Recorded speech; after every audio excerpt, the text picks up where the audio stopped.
The invasive kudzu houseplant was a nuisance that consumed abandoned structures and overlooked property boundaries in the South. I was a property inspector in Alabama's Elmore County, and I had witnessed kudu devour everything, from complete mobile homes to ancient barns. However, I had never witnessed it accomplish what it did at the Meriwether Road residence. On a Tuesday morning, the call was received. An antebellum house that had not been examined in 43 years was listed in county records. The proprietor had passed away. I had to evaluate the building before it could be put up for sale since distant relatives were attempting to sell. Easy work. I had completed hundreds of like it. I followed the GPS along more constricted routes until I was on a route that was hardly more than dirt. I suddenly caught a glimpse of it through the trees. I initially believed I was staring at a kudzu-covered slope. However, when I approached, I recognized it as the residence. The vines had eaten it whole, encircling every surface and squeezing through every gap, forming a green shell that pulsed slightly in the like a breathing breeze. I've seen buildings covered in kudzu previously, but this was not like that. The vines weren't sprouting at random. They were creating shapes and patterns. I became aware of what I was seeing as I approached, my boots crunching on the gravel road. Names. Across the front of the house, the kudzu had grown to spell out names. They coiled into the vines in dozens, if not more, as if they had been properly trained.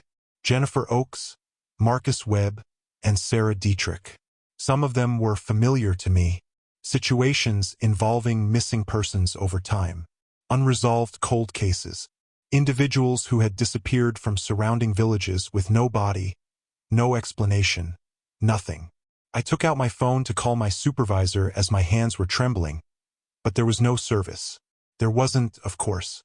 I was standing in the midst of nothing, gazing at what appeared to be a living vine monument, and all of my professional instincts were telling me to get out.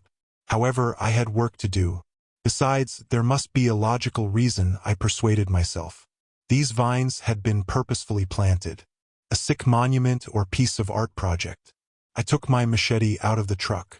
Standard tools for examining qualities that have grown over. I had cleared pathways and doorways 1,000 times with the keen blade. I started chopping as I got closer to the front door, or where it should have been. I realized there was a problem as soon as the blade cut through the first vine. The vine bled instead of just breaking. The stench reached me right away as thick amber syrup seeped from the wound. Flowers for a funeral. In particular, the lies they bank around coffins at funerals in the South. That overpoweringly sweet scent that lingers your throat and causes tears to well up in your eyes. It flowed like blood from the vine. An artery. I ought to have quit. I ought to have sprinted back to my truck after dropping the machete. However, I had already begun, and the way the sap caught the sunlight, golden and viscous, was almost mesmerizing. I continued to cut. More of that amber liquid was discharged by each vine, and soon my boots were adhered to it. I could taste the overpowering scent. Cutting through enough vines to reveal what had been the front door took 20 minutes. Underneath, the timber appeared undamaged, mysteriously protected, as though the kudzu had shielded rather than destroyed it. The hinges shrieked as I pushed it open. It was dark inside. Whatever light may have entered the thick covering of kudzu outside covered the windows. I turned on my torch and took a step. I noticed the camera when I went inside. It was seated on the ground in the kind property inspectors utilized a professional camcorder in the entryway for documentation. A name was scribbled in marker on a piece of masking tape on the side. The inspector who had been assigned here prior to me, David Reeves, had never submitted his report and had been absent for 6 weeks. The record light on the camera remained on, continuing to record. My mouth became parched. The battery ought to have run out weeks ago. However, the light remained constant. Additionally, when I saw footage as I picked up the camera and examined the viewfinder. Hours and hours of video. Since the day he came, it had been continuously recording, as evidenced by the timestamp. I click rewind, and the frames start to blur backward. I then hit the play button. The video depicted his arrival in a similar to mine. The kudzu-covered house has names spelt out in the same fashion. However, there were fewer names back then. In the video, I numbered them. 17. At least 30 were now visible on the outside. The vines had been occupied. I saw the amber sap run, saw him cut through the kudzu, and saw him enter the house exactly like I had. In the video, he was seen using his torch to record everything as he moved through the chambers. The video was consistent, expert. Like me, he was carrying out his duties. Then his footsteps began to reverberate oddly. Not just the sound of an empty house, something different. It was as if the rooms he hadn't yet entered were echoing his footsteps. He was also aware of it. I heard his breathing quicken as the camera panned around. At that point, the house began to change. On the video, I saw the doorway behind him change. Slightly, as though the frame had extended a little, but not significantly inches, as though the corridor had become longer. When he wasn't looking, he turned around and continued to move, but the rooms had changed. He went by a parlor that I had observed in the first video. However, a second parlor was now located beyond thing, exactly the same but slightly incorrect. The furniture was set up to serve as a mirror. Picture. The same woman was depicted in the portrait above the mantel. However, she was looking in the other direction. He began to move more quickly. The camera he was seen in the video attempting to go back in time, but the home was preventing him. The passageways grew longer, the rooms proliferated. After going through a doorway, he was in a different version of the room he had previously recorded. Incorrect. Inside, the kudzu had also begun to grow. I noticed slender vines creeping. More names are written along the walls and across the ceiling. New names. Names, including his own, that would not appear on records of missing persons for weeks. The video demonstrated his developing fear. He took off running. As he ran through rooms, the camera bounced violently. Should not be there, down corridors that curved in ways that defied the house's outside measurements. And the kudzu grew quickly all around him. Unbelievably quick. Instead of the languid creep of typical vine development, it was quick and deliberate, like fingers extending. On the recording, I could hear him pleading and screaming. Moreover, then, as he stopped running, the video stabilized. He had put the camera down and carefully placed it on what appeared to be a mantle. His face came into focus as he gazed straight into the lens. Vine tendrils protruded from his collar, and his eyes were wide. Green, thin shoots that vanished beneath his shirt. "It's not covering the house," he remarked. His tone. "One room at a time, it is being absorbed. It goes beyond the house, too. No longer." I noticed the vines pulse when his hand reached up to his neck and stroked them. They were either growing into or out of him. I was unable to determine which. "You're already inside if you're watching this," he continued. "I apologize as well. I'm so sorry. However, you must comprehend. You are not killed by it. It requires your rooms, the rooms you remember, the locations you visited. It incorporates them within itself. The geography is expanding. Everywhere we have ever been. And it won't let us go until it contains every room we've ever entered." As he looked around on the video, I became increasingly alarmed that the room he was in wasn't a part of the no longer the original home. I recognized the room. My early years bedroom, right down to the water stain on the ceiling and the scratch on the wardrobe door. My recollections had already been inside the mansion, drawing them out and incorporating them into its unattainable interior. After that, the recording went on for hours, showing him sitting there with the vine gradually covering him and behind him, through doors that shouldn't be there. Other rooms were visible to me.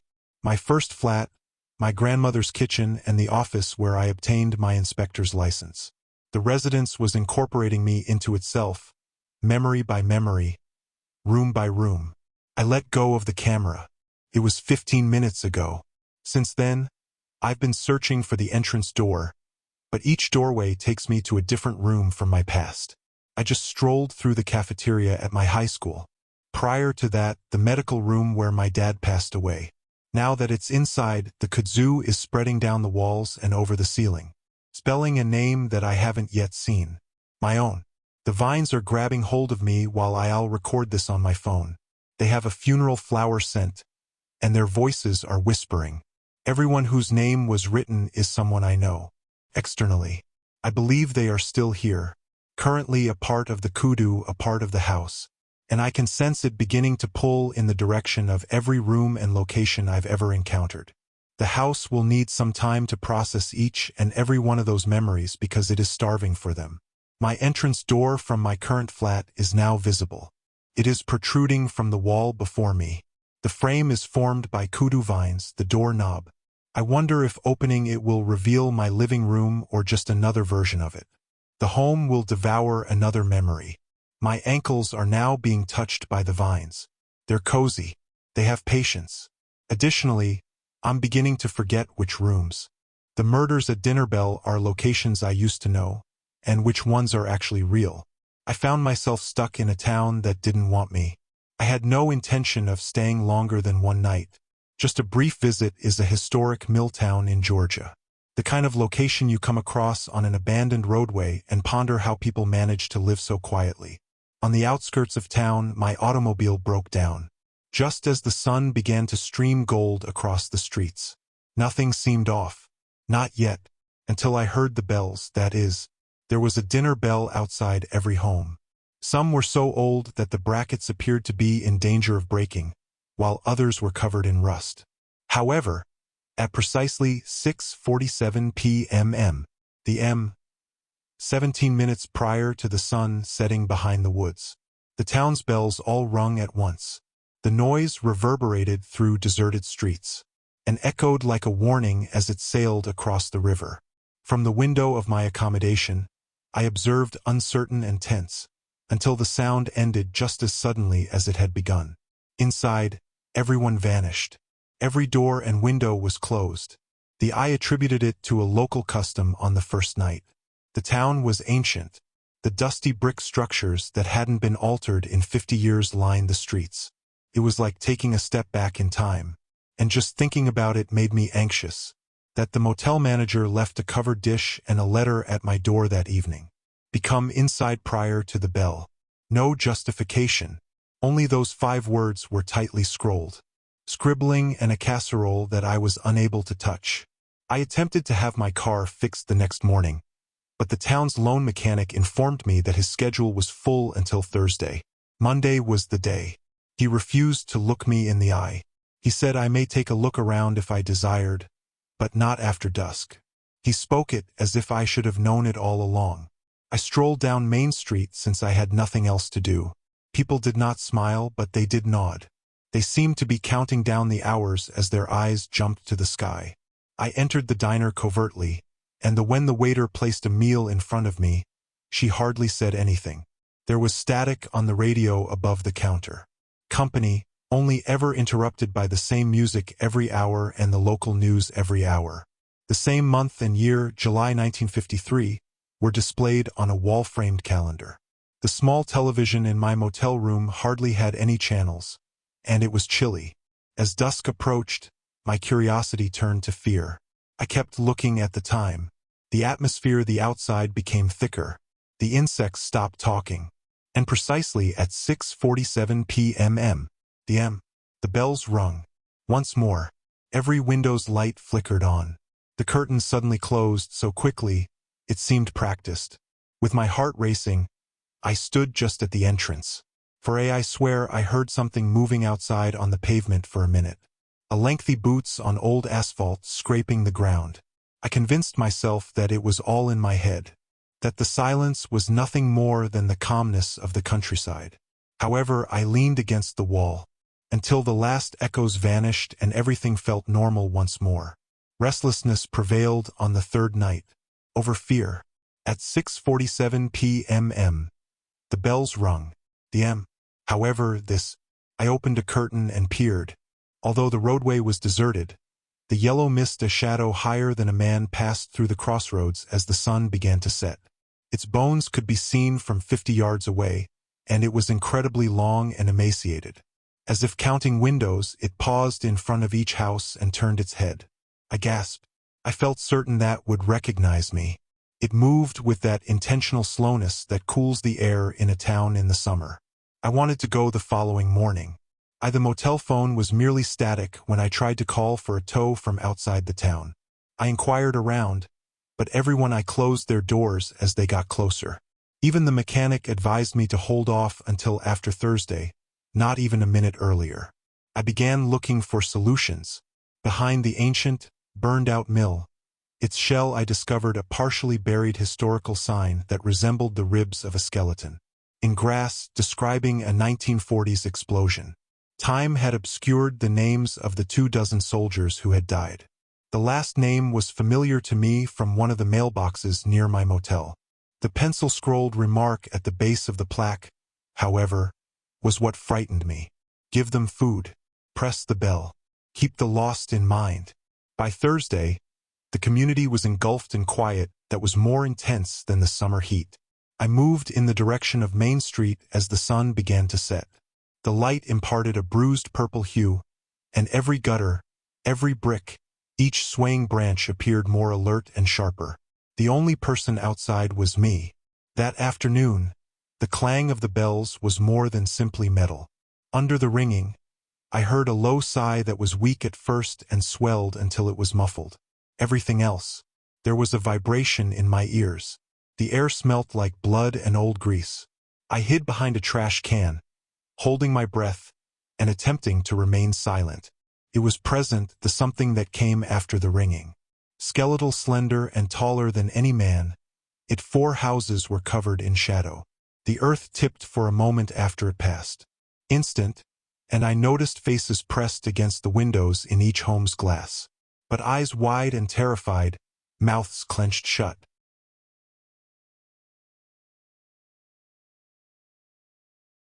The world fell silent once more. For I assumed it spotted me at that time. I wanted to run as a chill went down my spine. However, it simply continued to count. 1, 2, 3 houses. It went on. People returned to the streets as if nothing had happened when the bells eventually stopped ringing. The delicious, moist smell of cooking smoke and the night air.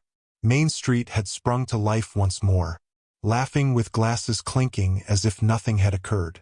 The following morning, the mechanic knocked on the door of my motel. My vehicle was fixed. He inserted the keys into my hand, trembling. "You are free to go now. Avoid returning at dusk," he said. I left in my car as quickly as I could. The abandoned factories, the quiet homes, and the hanging dinner bells from each porch. Everything vanished from my view as the sky grew brighter and the world returned to its typical sounds. Even now, occasionally close to dusk, if everything abruptly silent, my heart pounding, I look out. How many other towns are there? At a secret hour, they clang their bells. And when no one is looking, what wanders through their deserted streets? Additionally, I'm constantly. Before the sun sets, the humidity man is always indoors. I felt like I was dying from the humidity. I persuaded me that during my Katahila Parish's first week, I was there to research weather trends for the National Weather Service, recording unusual heat levels that were unmatched by any other Louisiana bayou area. The temperatures recorded by the equipment were 10 degrees lower than the actual temps. I was there to determine why there was a problem with the air itself. The natives were courteous but aloof. On their porches, they would offer me sweet tea and respond to my inquiries with a single word. They would simply shrug and tell me that it was always like way in the summer when I inquired about the heat. However, I became aware of little details. How a change in the breeze would cause them to pause in the middle of a statement. When the air became dense, they would look over their shoulders. During heat waves, nobody stayed outside past sunrise. I began preparing monitoring devices in the community: humidity gauges, temperature sensors, barometric pressure sensors. The information I gathered was nonsensical. The level of humidity readings were abnormally high, sometimes above 100% saturation. However, there was no fog, no rain. Every breath felt like drowning due to the thickness, which was suffocating and clinging. I got up early on my 7th morning there to check my equipment. I noticed them at that point. Individuals standing motionless in their yards, facing east is the direction of the rising sun. Perhaps 15 of them were dispersed. They were not moving at all over the neighborhood. Not wavering. Not as the first light peeked through the trees. I stood there shifting my weight. I took out my camera and began recording it. Using the lens, I could see something that my unaided eyes had missed. They were dripping, not perspiring, dripping. Steady streams of condensation flowed off their skin and gathered at their feet, as if they were made of glass and left outside all night. The dawn light was mirrored in the puddles surrounding their ankles, and the everybody's surroundings glistened with apparent dampness. I went up to one of them, an elderly man. I conducted interviews with 2 days earlier. I yelled out to him. He remained silent. He was looking straight ahead with his eyes open. And once I was near enough, as the humid wind blew through the trees, I could see his chest rising and falling in perfect time. He was breathing in unison with the air, as if his lungs were no longer his own. They all moved simultaneously as soon as the sun rose above the horizon. They blinked. After wiping their faces, they returned to their houses as if nothing had happened. The puddles inside vanished. Seconds, the grass being as dry as bone. Later, I attempted to question the man about it. That day, I couldn't quite interpret the emotion on his face. Not fear, not bewilderment, but a profound, resigned melancholy. He advised me to get out before the next heat wave struck. Something outsiders, like me, don't comprehend how this place operates. According to him, Katahila Parish's air has weight, and occasionally that weight gets too heavy for one person to handle. I stayed put. I was unable to. I needed answers because I was a scientist. I had to record this. I had to comprehend what I was witnessing. To record the daybreak gatherings, I put cameras on timers. I gathered samples of the water that hauled underneath the others who were standing. I took measurements of everything I could. The samples were returned as nearly distilled pure water. No minerals, no germs, nothing that would suggest it originated in a human body. Condensation was extracted straight from the actual air. However, that did not clarify why it was occurring or why it was limited to specific individuals or the reason behind their collective breathing as they stood there. On the 10th day, the heat wave struck. The temperature did not rise steadily. It's like a weight, it slammed down. By mid-morning, I could hardly see across the street due to the dense air. My equipment's humidity gauge broke. When I took up the glass, it had just cracked from the inside out. Parts, they were damp, drenched as if the liquid had condensed. So there was nowhere further for it to go because it was so thickly inside the instrument. I remained inside. I watched the town turn into a ghost that day via my window. Nobody was behind the wheel. Nobody took a stroll. All the doors remained closed. Each curtain is drawn. Outside my window, the air moved in ways that it shouldn't, swirling in patterns that were almost intentional, nearly intentional. That's when I began to sense it. The strain. I felt as though something was breathing with me inside my lungs rather than on my skin, matching my beat and become familiar with my breathing pattern. I had trouble falling asleep that night. My room felt alive. Each breath I inhaled felt shared, as if I was drawing oxygen from someone else's lungs and they were drawing from mine. Thinking that some fresh air could be helpful, I got up to open a window. However, as I pulled, I saw them once again when I pulled back the curtain. There were more people this time, perhaps 30 or 40, standing outside my motel on the street. They were in front of my window, dripping. The air over their heads writhed and shimmered as the condensation dragged in sheets around them. Something tangible, nearly substantial. I moved away from the window. My heart, I felt it contact my skin as it was hammering. Not a hand, nothing tangible, just the humidity itself, which seemed to be tasting and learning about me as it pressed on me like a presence. My arms were abruptly slick with dampness that I hadn't created. My hair was dripping. Water flowed down my face. It was condensing straight onto me even though I wasn't sobbing or perspiring. Additionally, I could feel something else breathe with every drip. Something large and enduring that had been long before the town was established.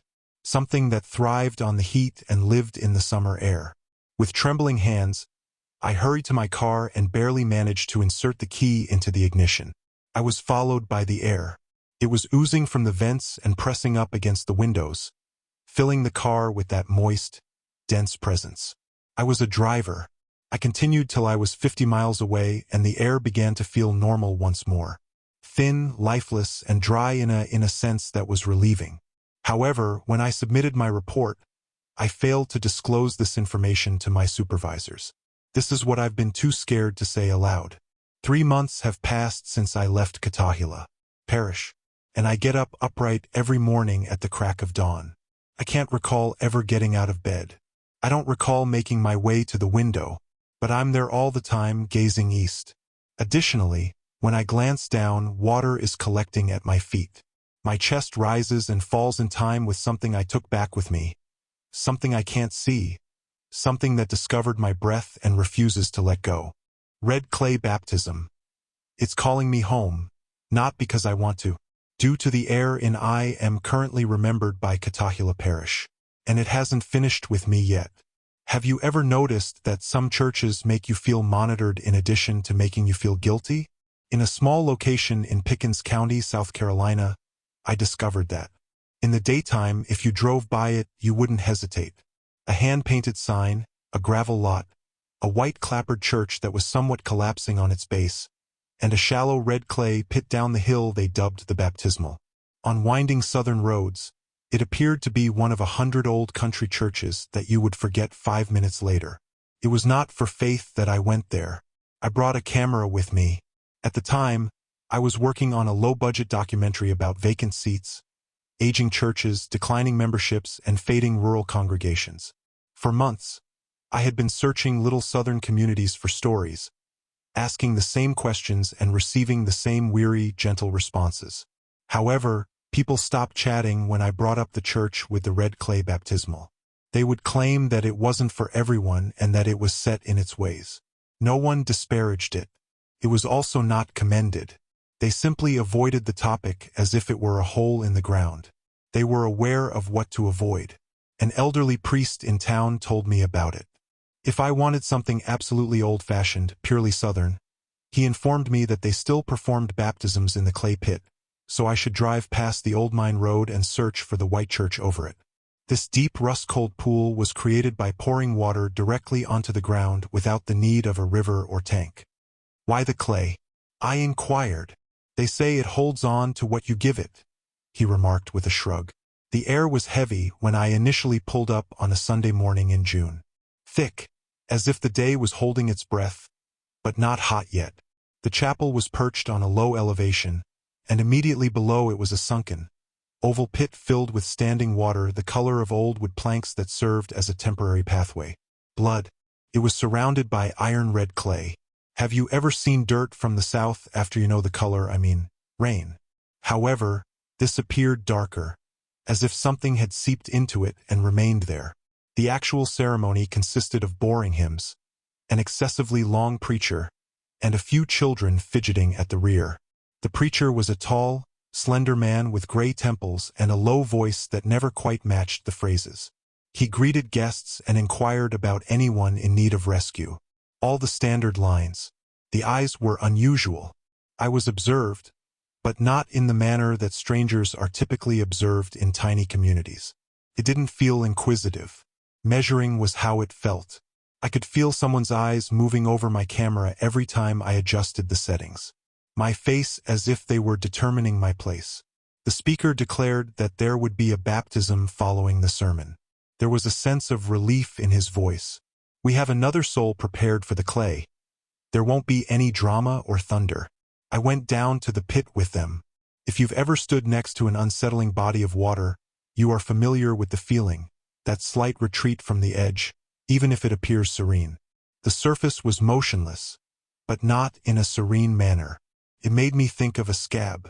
A large half-circle was formed by the assembly. Not even the children spoke.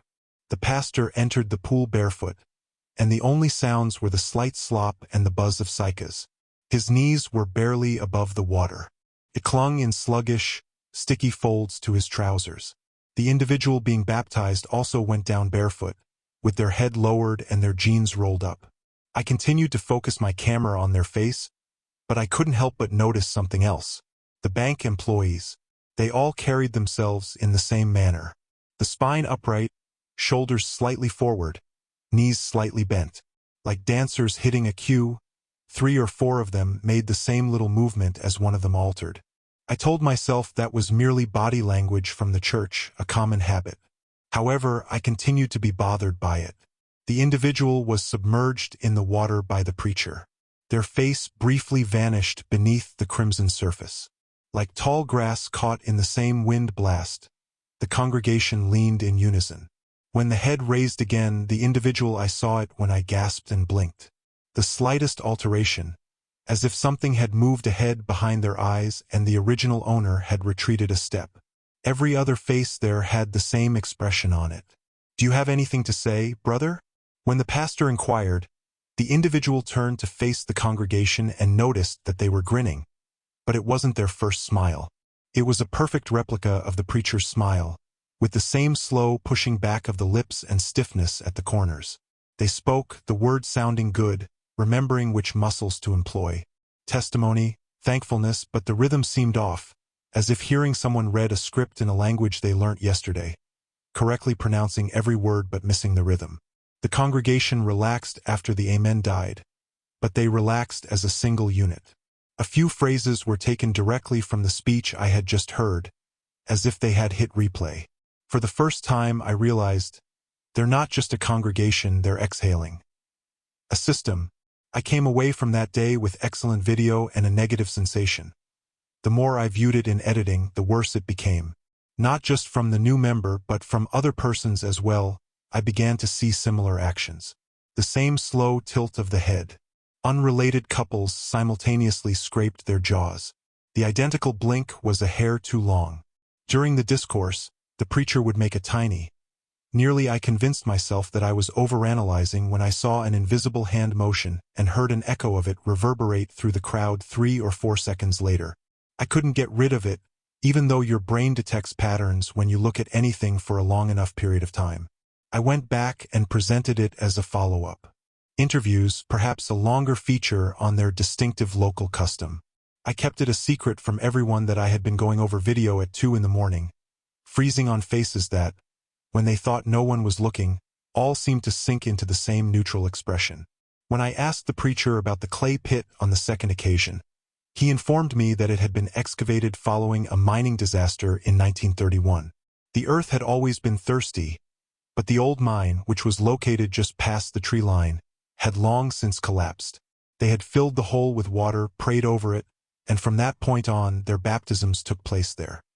He pronounced that phrase with a small smile, as if it were an inside joke. Curd. He added that river is nice for certain people, but the clay retains information better than water that is only going through. I asked, "Remembers what?" He gave me a look that dried up my throat. "What do you want it to do?" he asked. I began filming interviews with after the service. I would approach each member individually under the trees and ask standard questions. "What does this church mean to you? How long have you been a member?" The responses sounded genuine and heartfelt on their own, but when I placed them up side by side in my editing bay, I realized there was something unsettling about the way they were using the same sentences. Not just the same concepts, but also the same words, adjectives, and small details that most individuals would enter differently. I felt cleaner than I had ever been, and I had finally overcome my fear of myself. It was like coming home. I looked for splices in my audio. Different mouths, same script. Perhaps I had unintentionally duplicated parts, but the language was the only thing that remained consistent throughout the many backgrounds and planes throughout the frame.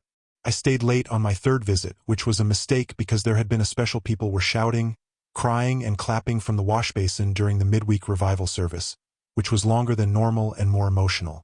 When it was all over, I should have packed as the sun sank lower and the red clay pit appeared to get deeper as the shadows became longer. I told the preacher that I needed a couple more still photographs of the deserted sanctuary instead of joining everyone else. He gave me a key that was too chilly for the heat of the day and told I could lock up when I was finished. He didn't leave much of a shadow on the wooden floor as he left. Instead, I saw a faint contour that resembled a person rather than the entire weight. When the final automobile left, it was silent inside. The kind of silence when every creak of the old board sounded like someone. I positioned the camera on a tripod behind you and recorded the pulpit, the pews, the stained windows, and everything else. B-roll. When I was done, the sky outside had turned the color of diluted blood, and I stepped out into the dense evening air on the front steps. The parking lot was deserted, and the dark, nearly black surface of the clay pit weighted down the hill. I don't even recall choosing to stroll down there, but there was something about the angle of the fading sun that made it appear bottomless.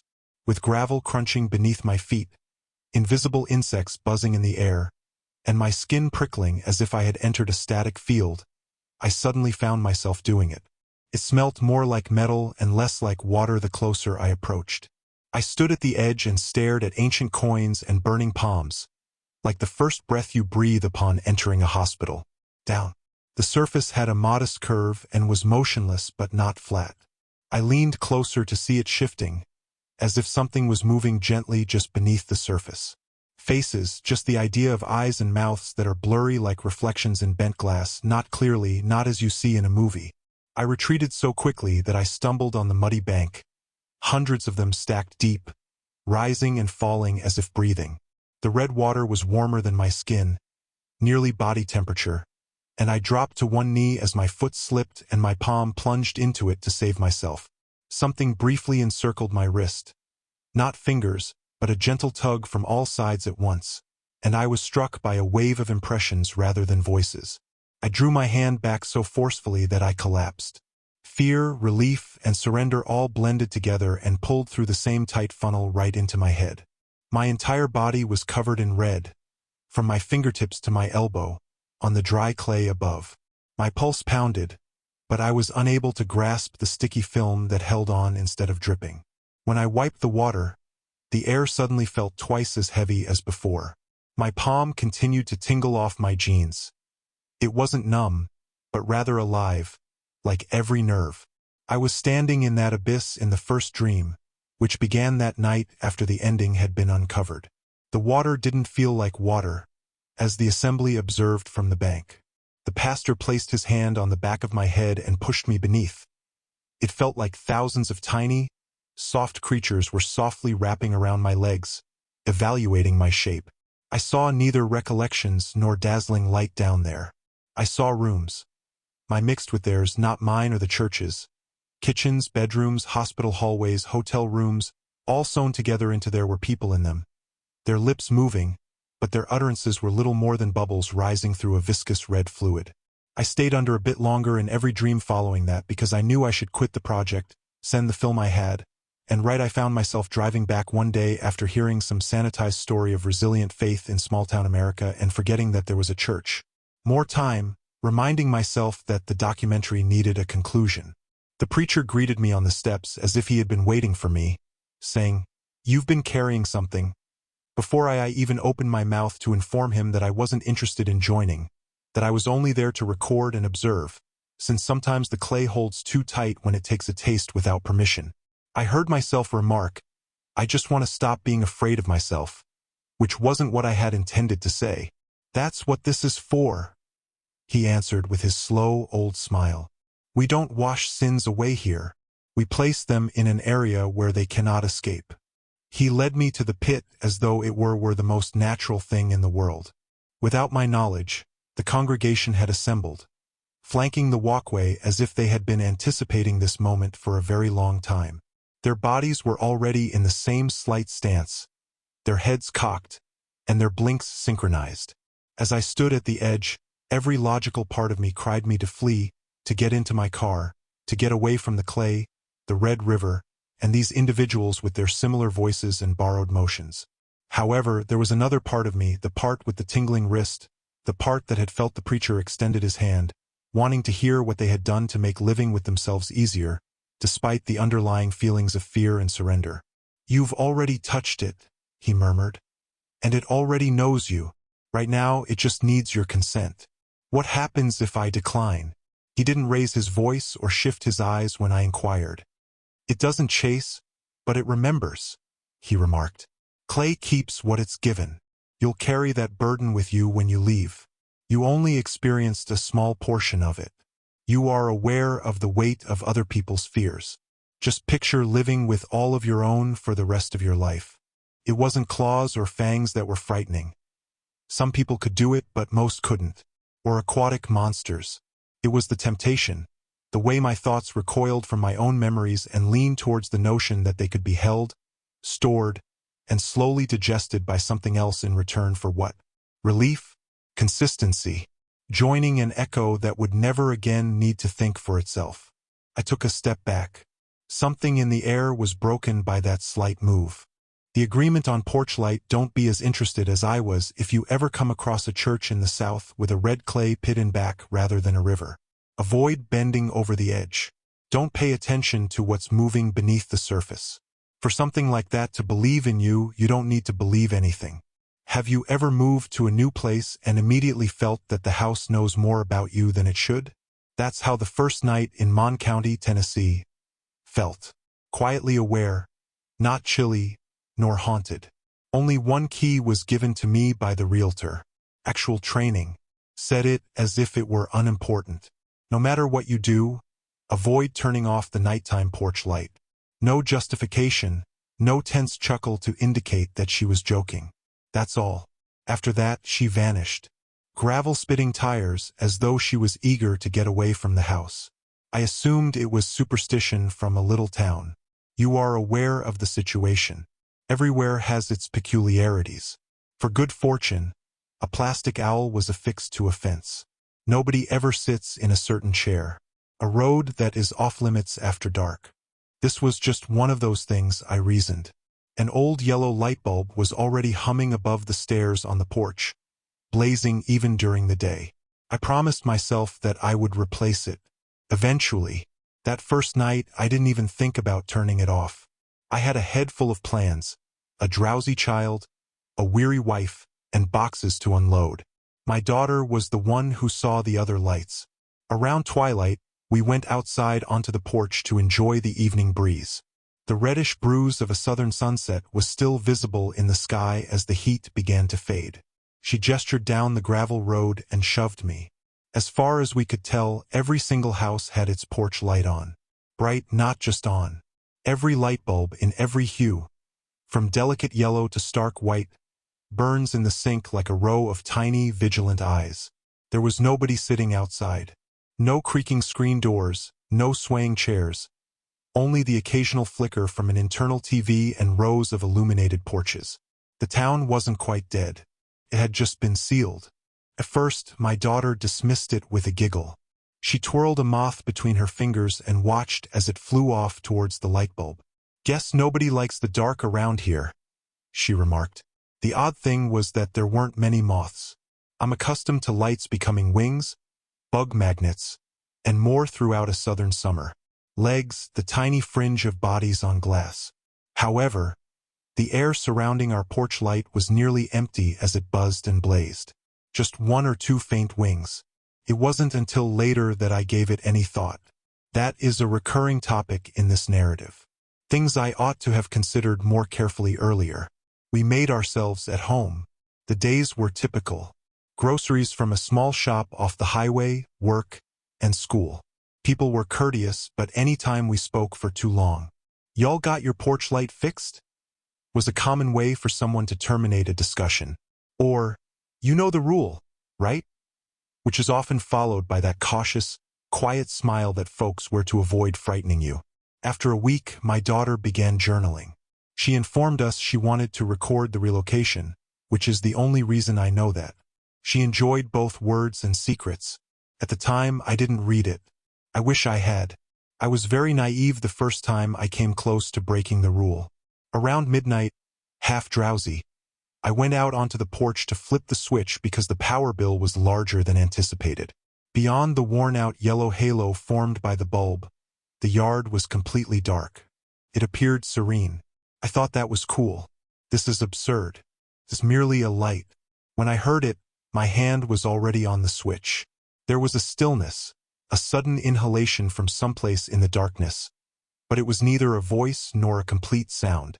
It seemed as though the garden itself had seen my finger movements and was preparing for something. My arm's hair stood up. With my heart racing, I took a step back and ignored the switch. Perhaps it was nothing at all. Old wood-shifting imagination. However, I couldn't get rid of the feeling when I went back to sleep. For a brief moment, there had been hope, as if it had leaned forward in the darkness. My daughter suddenly inquired, "What happens if we turn off the porch light?" during breakfast the following morning. Her mother and I exchanged that fleeting, regretful glance that couples use to avoid frightening their children. We hadn't discussed the rule with her. Not at all. We simply did as we were told. People around here are just set in their ways, I remarked. Similar to shutting your door at night. Gives them a sense of security. After giving me a lengthy look, she returned to her cereal without responding. A few days later, I saw her sitting on the porch steps at twilight, gazing into the area of the yard that was out of the light's reach.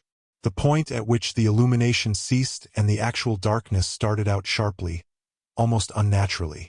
I took a seat next to her and followed her eyes. "Are they visible?" she inquired. I took a swallow. "See what?" "The shapes." First, I didn't. I could only make out the shapes of our trees, the hint of fence posts, and the dim sheen of the ditch water across the street. However, the longer I searched, the more certain I was that some of those shadows had nothing to do with anything. The breeze did not carry them. They didn't fit the ground's curve. They were waiting at the very edge of the light, tall and slender, inclined slightly towards the house. I explained to her that it was a trick of her eyes. Mine as well. We entered. I shut the door, switched off the lamp in the living room, and spent a considerable amount of time staring out the window. The faint darker stripes in the darkness never completely disappeared. The night I heard scratching, the diary entered this. It was getting late. Everyone had fallen asleep. I was only partially viewing some when somebody tapped the front door. It was a meaningless show that made more noise than anything. Not a knock. That would have been okay. People own knocks. This was a gentle, dragging scrape, as if the wood's grain was being tested by something with too many limbs. It began low, close to the door frame's bottom. Deliberate, slow strokes. I turned off the television and listened while breathing too shallowly. The familiar warmth of porch light streamed through the thin draperies. It kept out of that beam, or at least out of my line of sight, whatever was on the other side. The scratching got louder. It now has a slight rhythm, across, down, and up the door. It stopped when it got to the doorknob's level. I was certain I would hear the metal turn for a short while. Then it pulled back, slow and gentle. There was a faint sound of touch as they descended the steps, crossed the porch and entered the yard, and then silence. After that, I didn't get much sleep. When my daughter departed for school the following morning, she scowled and ran her fingers over the front door. There were delicate, almost undetectable traces that appeared to have been made by something tracing long, curving lines down the wood. I believe she unintentionally left her journal on the kitchen table that night. Perhaps there was a part of her that desired to see someone else. The previous night's entry was brief. When the light bulb buzzes, they become more courageous. They tested the door, one of them. They may not yet understand how the lock operates. I believe they are confused by the light. It reminds them that they shouldn't be here. As I read it, I experienced a chilling sense of dread. Apparently, without telling us, she had also been hearing it every night. Children will act in that way, carry their own anxiety as if it were a top-secret undertaking. It was an older page. The old bulb is not to their liking. It flickers. When it does, they get closer. I noticed wings, as opposed to moth wings, larger. When they get that close, I don't think they remember that they were once people. I believe that is the reason the rule is important. That evening, I gently confronted her, inquired about her writing. None of it was denied by her. Didn't play it off as fantasy. She simply stated that when I'm attempting to fall asleep, they talk to me, wanting not words. They miss the brightness. They want us to switch it off so we can experience their emotions. Who? I inquired. The moths, she remarked. I shouldn't have been afraid of that word. Moths are fluffy, stupid, harmless little creatures. However, in that town, in that house, moths no longer just referred to insects because of that regulation. She informed me about something she'd found on an old computer in the school library. A local forum that was cached years ago prior to our relocation there. The Year Without Moths is the title of a thread. The story got through in fragments, but the posts were glitchy and partially broken. The moths simply stopped arriving one summer, long before she was born. Lights on the porch blazed across vacant yards. The dream of being outside in the dark and gazing up at an imaginary sky full of wings began to recur. A few individuals vanished. The individuals that returned were not the same. They were silent, transfixed, and constantly gazed at the bulbs as if they were hearing something from within. According to her, the rule began at that point. Everyone concurred. The lights remain on. Always. The gloom feeds on you and you feed it. They are occupied when you feed the light. Them. That term once more. Too large, too ambiguous. I gave it one test. You must comprehend that. I'm not telling you this as though I were some cautious, wise hero. Curiosity turns people into fools. Sensible individuals. A storm was approaching.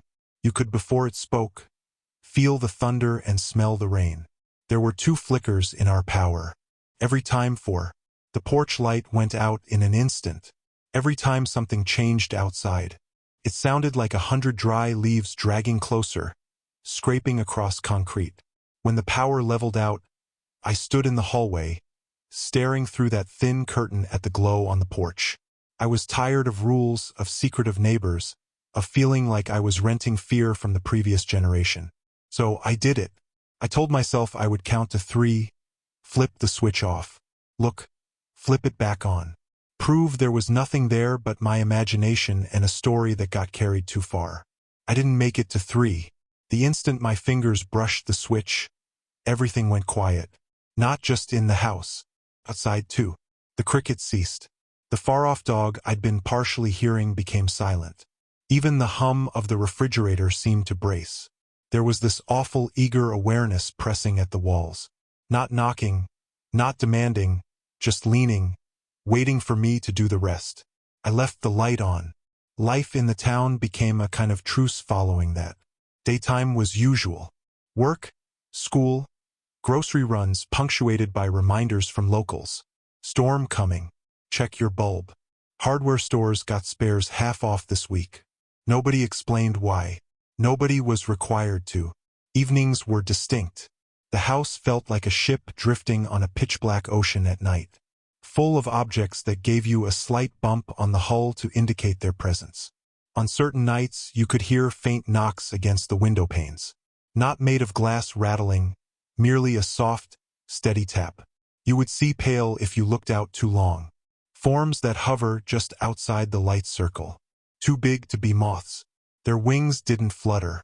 Sawdust the memory did not open. The world did not come to an end. However, as we drove away, the porch lights of every house we passed continued to shine brightly and steadily, arranged like a row of little lighthouses, keeping back a sea of misplaced items that yearned for nothing more. Not to be overlooked in the dark. Some smells, never truly go away. How can you stand at a grocery store, pumping gas or working in a store line, and all of a sudden you find yourself back where you vowed never to be? I associate that fragrance with old machine grease and moist sawdust. Each time it strikes me, even vaguely, I'm back in that abandoned timber mill on the outskirts of Bogalusa, Louisiana, listening to the memories of others shatter inside my mind. A rumor, not a ghost story, was the reason I went there. Not initially. I organized unions. It was my responsibility to monitor communities where, in order to speak with the elderly workers and find out who needed assistance, who had been defrauded of their pensions, etc., mills were closed. A mill at Bogalusa had closed. Several years ago. No lights, no payroll, no trucks, no timber arriving. However, my eye was informed something that didn't fit by the contact. He said, "They still go to work. Each and every they go, even if no one pays them in the morning." I kept thinking about that. Mills that are empty avoid humming. People stop coming when the checks cease. That's the way things are. However, he was adamant. I then got in my car and left. The town's major thoroughfare, like every other place where its industry had been destroyed, it was flanked by drooping houses and fallen signs. It grew quieter as I approached the mill.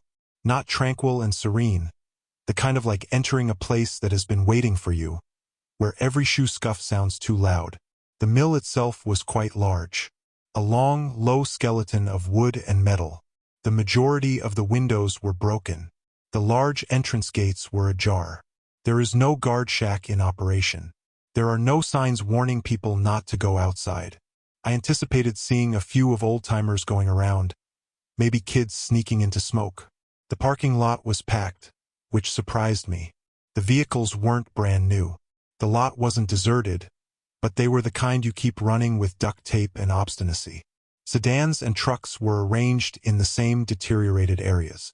As I entered the main structure, the fragrance was the first thing I noticed. Sharp, green, recently cut timber laid over an older piece.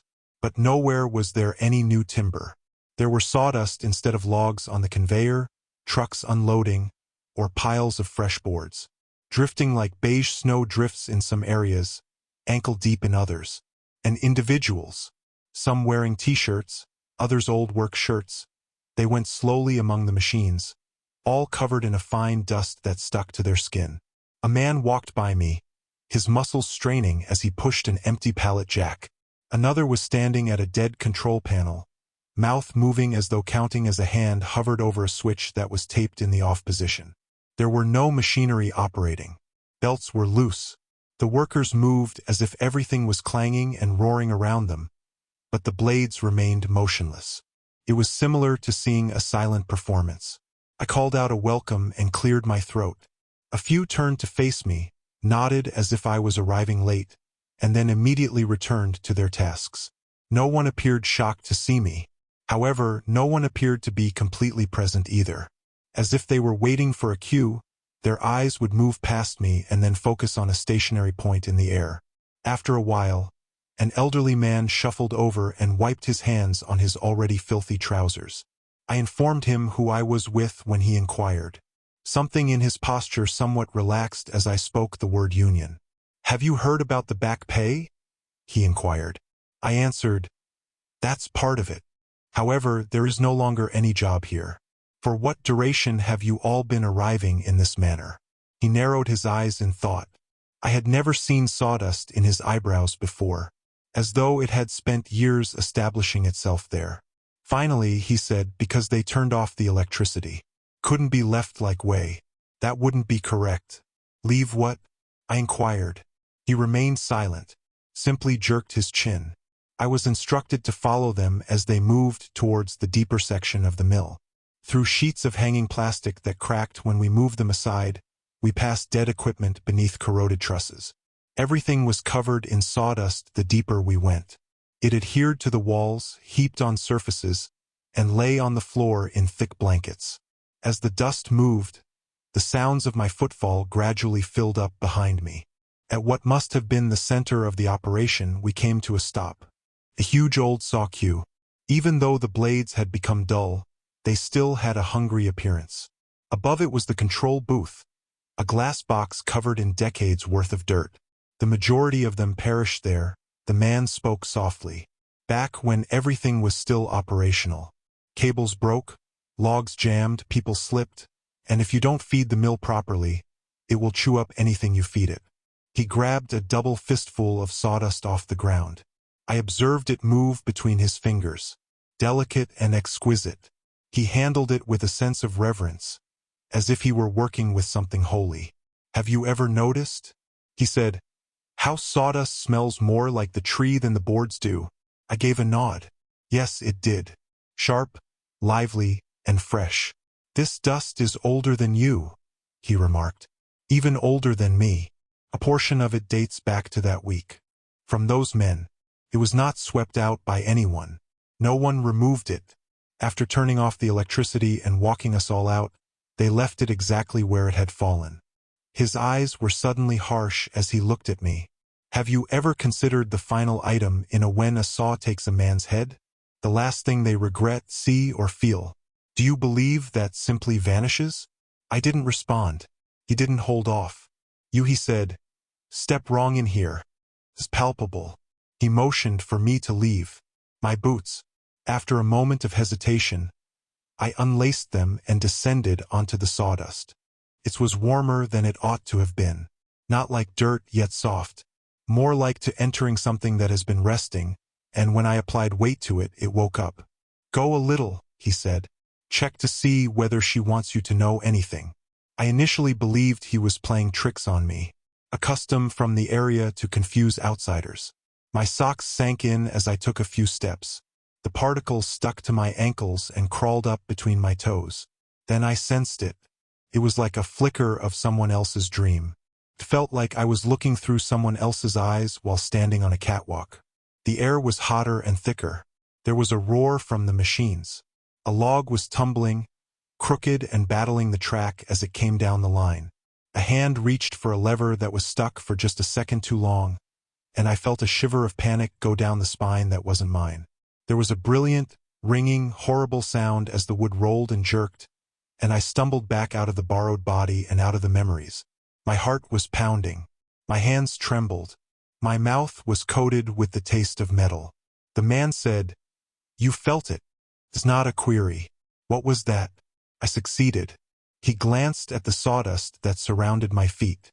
"Final thoughts," he said. "Once they are sufficiently hefty, stay still. They come to an agreement. They are all throughout this location. That ought to have been sufficient to make me flee. But I'm foolish or stubborn. Perhaps both." Over the next few days I returned, spoke with more employees, and tried to understand what I had entered. It was always the same pattern. They didn't discuss the present too much. They described dates, sounds, accidents, and the precise sensation of a hand slipping on a greasy rail with perfect detail.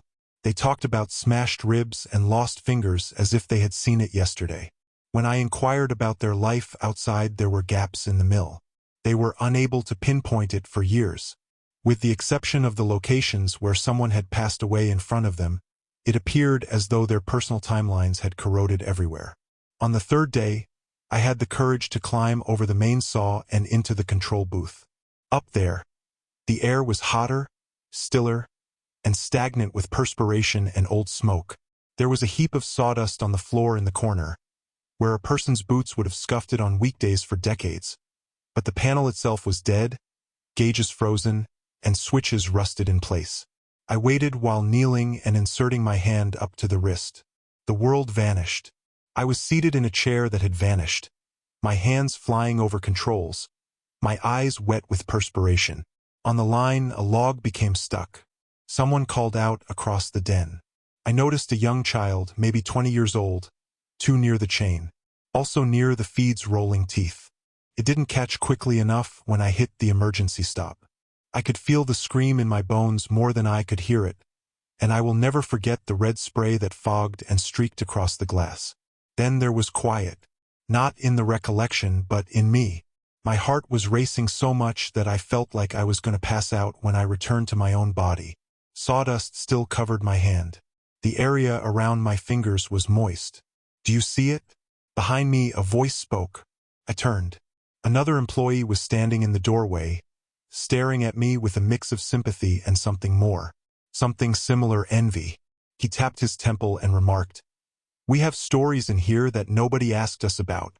But down there," he said, gesturing to the ground, "they are as transparent as the day they occurred down there. Avoid being hazy. Avoid being boring. We return for that reason." I came to then these people weren't brought in every morning out of loyalty or habit. Gravity was the cause, the burden of common trauma. Even though it hurt, it all seeped into the dust beneath their feet, pulling them back to experience something genuine. Throat dry, I answered, "You could sweep it out. Let it go and clean the area." In fact, he gave that a slight smile. He claimed, "As soon as they shut us down, we tried. Carried it out by the truckload and brought in shovels and brooms." He used the heel of his boot to lightly kick at the ground the following morning. Thick dust swirled, and profound. "It was back," he declared. I lacked in response to that. I still don't. I stayed too long the last time I attended. I ventured farther into the mill's abandoned wings, where the dust was thick enough to engulf my ankles. Every step represented a new life. A man falling on his knees with his chest constricted, a hand trapped in a belt, and co-workers rushing for a phone that was too far away. The memories were not quite clear. Single flashes these days. They piled and overlapped, creating a chorus of last moments crammed into my brain. For several awful minutes, I was unable to recall my name and the reasons I was there. I was nothing more than weight on a floor that desired gonna completely submerge me. When I eventually stumbled outside into the sunlight, my lungs scorching like instead of breathing air, I had been breathing sawdust. The elderly man from the initial day was by my car waiting. "Now you get it," he said. I informed him that this was unhealthy and abnormal and that they couldn't continue. He gave a nod of agreement. Are you going to turn it off?" he inquired. "Are the doors locked? Destroy it? Perhaps turn it into one of those memorial parks with tidy, well-maintained plaques?" "That's not my call," I replied. "Does not matter. You could pave this entire area over," he remarked. "Install a Walmart. Construct a church. Dust is unconcerned. It recalls. It will be present under whatever you pile on top of it." Then he took a step closer, so near that I could he smells like a mill, crushed into his pores. "Are you aware of the portion that no one tells you?" he was inquired. "The final ideas are not the only ones that remain. It's the final emotions. Everything that dread. All that suffering. Sure. But the final bit of affection, too. The final while waiting on the porch. A man pondered about his wife, children, and dog. It's also in there. Wrapped all together. You felt it. Tell me. Didn't?" He was correct, therefore I couldn't. There had been glimmers of warmth behind the fear and shock. Faces, smells, fleeting glimpses of sunlight through vehicle windows. Small, obstinate even in the darkest moments. Human beings refuse to disappear. He explained that's why it's difficult to go. The days are blurry out there. Here, everything is crisp. Everything is important. Additionally, if we don't walk it, I believe that if you keep playing those songs, it will forget about us and we will forget ourselves. The following morning, I departed Bogalusa. Filed pensions, health care, and job retraining programs were all discussed in my reporting. The line about the sawdust in the recollections is something I never wrote down. In an email, how would you express that? The mill floor, incidentally, is a graveyard of still fresh ideas. Now, though, this is what keeps me awake. On certain mornings, I awaken to the scent of recently cut pine in my nostrils, strong as if a board had been passed through a saw next to my bed. On terrible nights, I wake up with a phantom feeling of warmth and my heart pounding. The dust between my toes is the county fair circuit. I'm momentarily unsure of which life I'm in, one or mine of the others that I passed. I have not returned. I promise myself that I won't. I would have to let that location define who I am if I went back. However, I find myself thinking about that heat on the worst days when everything seems gray, flat, and pointless. That scent, that flash of someone else's final coherent thought. Additionally, I comprehend in the reason people continue to show up for a job that doesn't exist is the thing that scares me the most. The mill is still operational. Simply put, it no longer requires power. It operates on recollection. Have you ever felt anything? Cheap and innocent, like cotton candy and carnival lights, that somebody is observing you beneath it? For me, that's how it began. At a Blount County, Alabama has a small county fair. You are aware of the type. You can see the Ferris wheel from a great distance. Rides in gravel lots that appear to be older than half of their operators. The fair was only held once a year. August is always the month. Every time they set up in the same vacant field outside of town. It was discussed by the locals as a season rather than an occasion. They would say, "The way you talk about summer storms or hunting time when the fair comes. That was not my hometown. I worked seasonal jobs with a traveling company while passing through before realizing this fair wasn't like the others. You must realize that I have worked numerous midways, rigged games, greasy food, and barkers with crumpled dollars in pockets and aching throats. This one appeared normal at first sight. Ring toss, scrambler, tilt whirl, all the best hits. Children going crazy. Parents with darkened shirts from perspiration were following. However, immediately, something didn't feel right in the atmosphere. Not quite incorrect, but rather well organized. Every laugh, shout, and ride squeak seemed to be hitting the target precisely. The boss gathered us under the sagging shadows of unlit rides in the back lot on the first night. He wasn't the proprietor. I never got to meet the real owner of this item. However, I was recruited by him. Stringy hair, sunken eyes, voice that never grew louder than it had to. "This is a particular stop," he declared. "These they remember us, small towns. We treat them fairly. They treat us fairly. When you witness a child winning excessively, you allow them to. Don't get involved when it's time for just royalty. We're not interested in that portion." No one inquired about the meaning of that. Some of the seasoned workers simply nodded as if they had heard it all before. I had been on the circuit long enough to know when not to push, but I didn't. I assumed that fair royalty was a regional phenomenon. A child receives a paper crown, takes the stage, is applauded by all, and leaves with a bunch of funnel cake. I was mistaken. On the second night, I began to see one child in particular.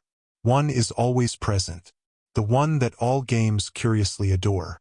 Every throw in the ring toss landed perfectly. Every balloon popped on its first attempt at the balloon darts.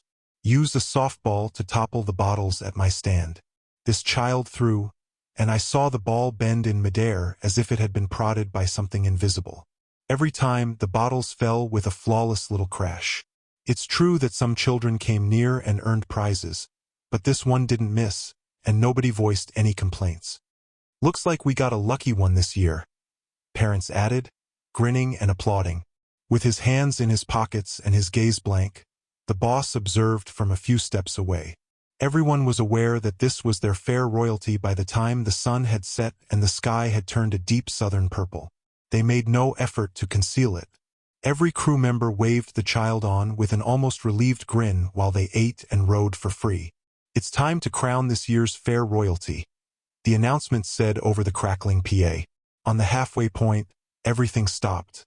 Not officially shut down. Rides, however, slowed. The games became silent.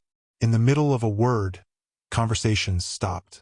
As if they had been waiting for this for 11 months and 51 weeks, people turned to face the small stage by the Ferris wheel. Moment. The child walked up in a stiff, confused manner. The boss put a cheap plastic crown on their head. However, you would have believed it was gold based on how everyone was watching. The entire fair seemed to shift as if something had suddenly clicked into place. It ought to have ended there. Fireworks, applause, and photo op. However, the fair royalty stayed around when the show concluded and the families slowly made their way back to their cars. Later that evening, after closure, I noticed them sitting by themselves on the edge of the bumper car platform. They were sat there swinging their legs as the lights went out one by one without any parents or pals. I went over, telling myself that I was simply making sure they hadn't been abandoned. I said, "You okay?" Their eyes were far away, but they nodded. Too big, too focused on the darkness, the Ferris wheel's curvature. "What do you get for being royalty?" I tried to joke. "Free rides for life at extra cotton candy?" "Not for life," they muttered. A chill shot through my chest. I said, "Who told you that?" "Not at the boss, not at any crew member." They pointed. They gestured upward. "Not at the stars either." Between the dark tree line and the top of the Ferris wheel, there was a void in the sky that for a single, dizzying moment felt too profound. "Them," they muttered. After that, I led them to the gate. A woman was waiting, too composed. "We'll be here every night," she replied, taking the child's hand and thanking me. "They are aware of that." I assumed she was referring to the fair staff. Later on, I found it out. Curiosity crept under my skin after that pause. I conducted some digging in the next town during my next break. Old newspapers at dusty libraries, public records. Since the 1930s, little southern towns have been repeatedly affected by this particular fair. The rides were altered. The names of the operators were altered. However, it appeared in some form every August. Every few years, there was a child that everyone in every community recalled in an odd way. The same manner. That week was very fortunate. Couldn't pass up a chance to play the games. I had an amazing time visiting the expo. I never wanted to go. They were listed in the archived Human Fascinating Tales. Unfocused eyes and strong focus in grainy black and white images grinned. They never actually ventured outside of their hometowns. They did grow up, obtain employment, and start families, but I was unable to locate any of them who had relocated more than 50 miles from the they had been crowned by fair. A few attempted attending a college 3 states away, employment in a larger city, but they left and returned because they didn't feel comfortable there. In local interviews, they all repeated the same statement. I never felt better than I did that week at the fair. Everything seemed to fit perfectly. The more I dug, the more tiny threads began to intertwine. A string of crop failures, a drought in 32, and a desperate hamlet that struck a deal for prosperity with a traveling exhibition that is half smoke, half rumor. However, the date coincided with the first reference to what the locals referred to as the royalty tradition. This is how we reimburse them. I was not supposed to examine what was written in a decades-old letter. They continue to arrive. They prevent us from evaporating and drying out.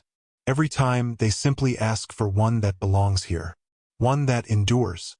When I read that term, my stomach turned over. Belongs. I became more aware of the fair's behavior as I spent more time with it. Cities were never affected. Towns with fewer than 2,000 residents, towns are already dwindling. Locations clinging to a single school, post office, one diner, establishments that had them despite not being able to afford another empty dwelling. And there would always be one child, just like clockwork. The fair selected one. I started believing it was random by the third town. I began conversing with ex-royalty. It wasn't simple. You can't just pick up the phone and ask someone, "Hey, do you recall the time you were 12 and a supernatural contract was hanging around your neck?" I approached it in a sideways manner. Used nostalgia to calm them. How did that week go? Midway through, you must have felt like you owned the entire thing. Even the phrasing of the responses was eerily identical. One said, looking over my shoulder, "It felt like something had been waiting on me." Another admitted, "I never feel quite right until August." As an example, this hollow area that becomes filled when the fair returns. One is seated in a dark living room with the old flyer from the fair, which was framed on the wall, said, "It's not so bad being claimed," with a smile that did not reach their eyes. "By whom?" I inquired. "You'll meet them if you stay on long enough," they murmured, raising their gaze to the ceiling and the exposed light bulb above us. Most employees don't. For this reason, every few years, they bring in new ones. Those who remain. Someone needs to keep an eye on the books. It made a click.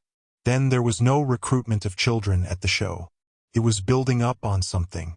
I promised myself that, after the run this year, I would give up. I would accept my salary, vanish, look for a career that didn't involve traveling from town to town under neon lights like an old, starving animal. That was prior to the final night of the last town, when the boss shouted my name over the PA. Days earlier, we had anointed the monarchy of that year. A child who laughs easily and a talent for toppling milk bottles. I believed that the debt and ritual were finished. Paid. However, the boss waved me over, her eyes more radiant than I had ever seen.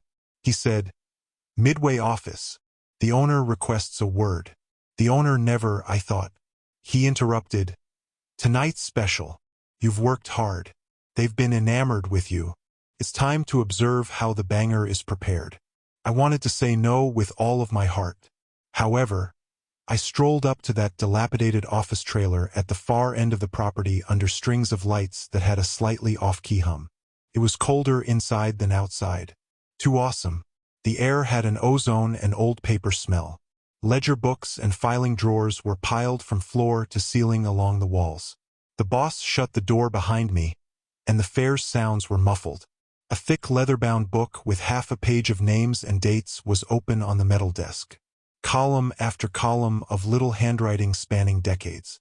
There was a line with the words "Considerations" at the far corner. Halfway down that column, my name was carefully printed, followed by my hometown, the year I joined the fair, with a single word available in tiny characters. In the periphery of my vision, something moved. Unlike heat shimmers, it's not a human. Light gathered above the ledger, coiling slowly and patiently if heat could bend light in the incorrect direction rather than upward, and the air pressure doubled in that small office. pressed up against my eardrums, up against my chest. Every year, every stop, the boss remarked silently behind me. They maintain equilibrium. The town has a productive harvest year. Companies continue to operate. Unfavorable storms avoid them.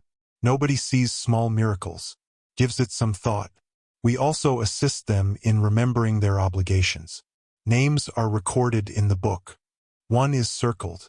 On occasion, though, he would tap the page exactly where my name was. Sometimes it's preferable to have someone off the road. No ties, no roots. More liberated to continue moving. Above the book, someone leaned in closer. My mind became a small ringing point. Pictures flickered. Vacant houses filled up once more. Roads with cracks were repaved. Instead of silent resignation, diners burst out laughing.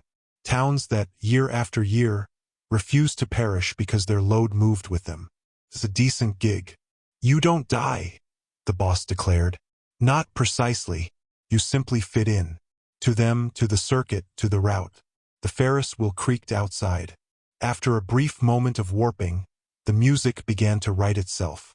I was terrified that if I went outside at that moment, I would perceive this fair as something other than a collection of rusted rides and drooping tents. All of the families that had ever exchanged a child's happy week for an additional year of survival were connected to a single, vast creature that was coiled over the field. I wish I could tell you that I told them to screw their offer, slammed the book shut, and left with my spirit intact. However, the notion of finally fitting into something, even something incorrect, strikes a chord when you've spent your entire life moving from town to town and never quite belonging anyplace. Painful area. My thoughts were touched by the presence over the ledger, then not with words, but with a feeling of inclusivity, of becoming a part of something greater than myself. It said that all they would want was it was time to speak. It's my time. My years were spent traveling back roads and the county fields for the substitute teacher. I took a step back. I'm not from these towns, I uttered, trembling. They didn't reach an agreement with me. They are not allowed to spend me. The room's pressure briefly increased to the point that I felt like my skull may break. Then it eased. The boss released a breath he had been holding. Then you'd best be gone when we pull stakes tomorrow, he replied. Because they watch you when your name appears in this book and don't want to spend entries. I didn't wait till morning to leave that evening. After packing just one bag and taking my payment, I left the glow of the midway till the music stopped. Posters from county fairs are still occasionally pasted to petrol station doors and stapled to telephone poles. Different logos and names, yet the fonts are always somewhat different. Outdated. The hues are a bit too vivid. I occasionally look up the dates. Occasionally they coincide with years of drought, industry closures, or floods that, for some reason, end just short of a little dot on the map. I stay away from them. Additionally, there are nights in August when the air is dense, and the dust of a distant gravel lot is practically palpable. In my dream, a ledger book on a metal desk opens on its own. My name is still there in meticulous pen. That one word next to it is accessible. Awaiting some fatigue. Hungry town to go around it and summon the fair once more. Have you ever come across something on the internet that you wish you could take back? For me, this began in that manner. In a dimly lit Yazoo office scrolling through a thread I should have clicked away from in County, Mississippi, under a single buzzing fluorescent light. I work in the school district, the kind of job where everything involves forms and rosters and replacement schedules. I was meant to be resolving a data problem in the system that evening. Rather, I was reading a post on a late-night site that said, "Has anyone else had the same unsettling substitute instructor for decades?" Normally, I would have chuckled and moved on. However, the description made me feel cold. They were stern but gentle, and they always wore long sleeves, no matter how hot it was. Handwriting from the past didn't seem to age. She only ever appears in this queue a few days prior to a teacher's passing.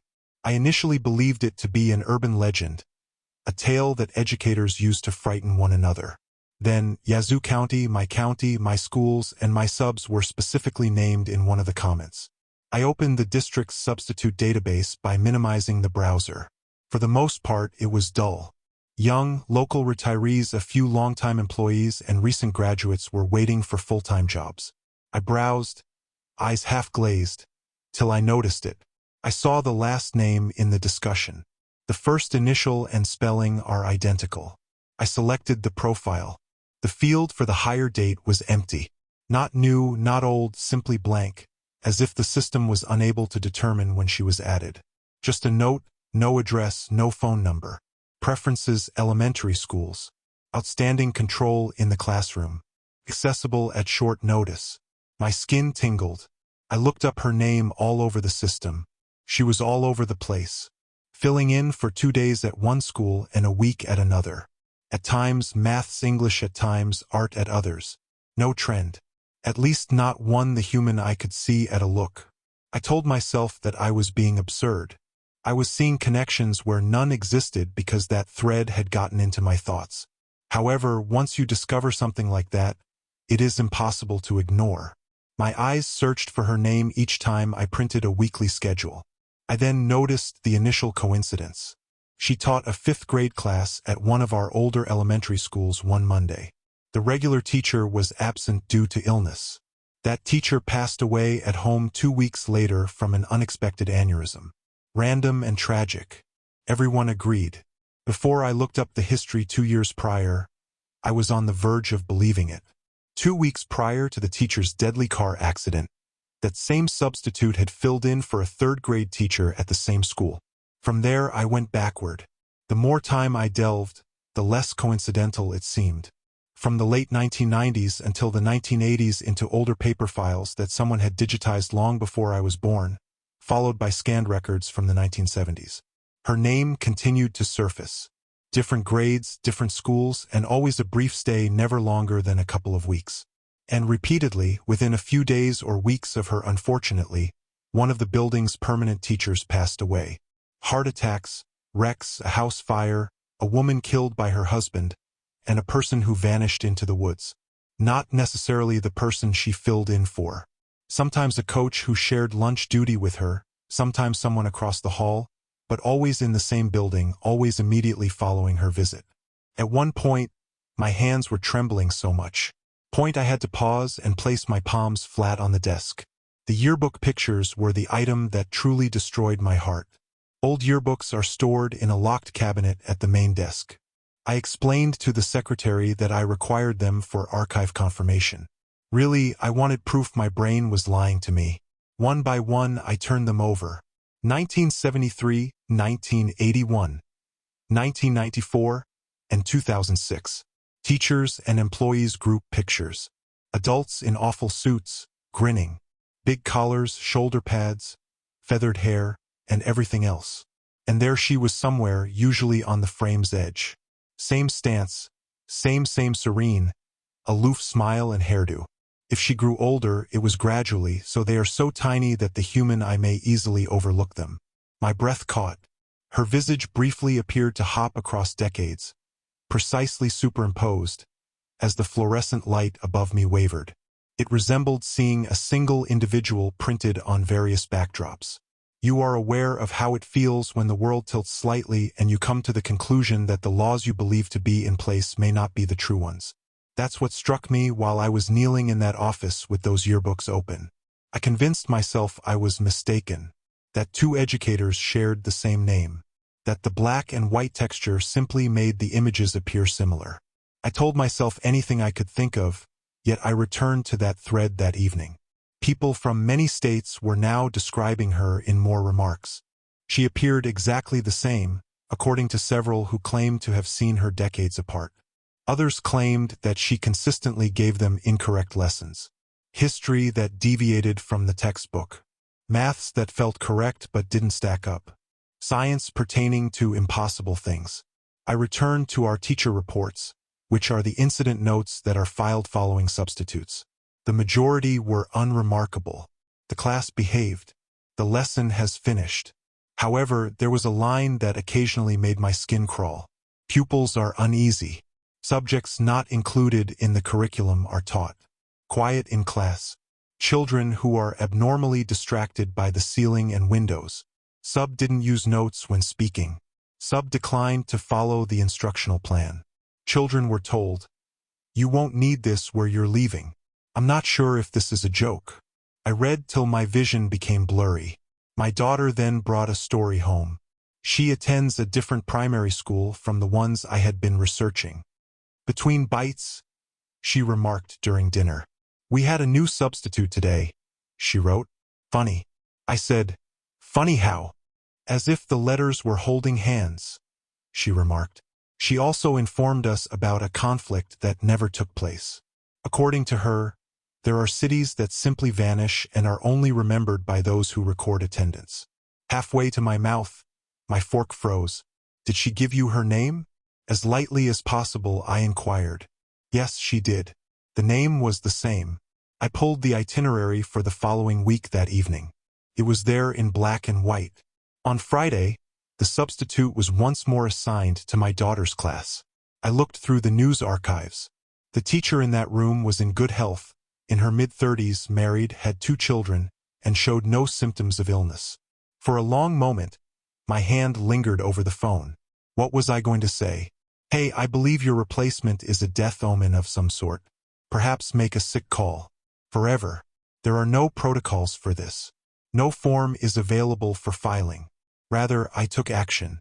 Worse, I went to watch.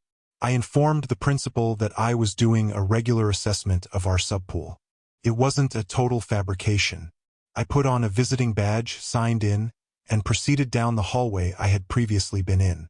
100 times prior. My heart was racing as if I were slipping into a crime scene.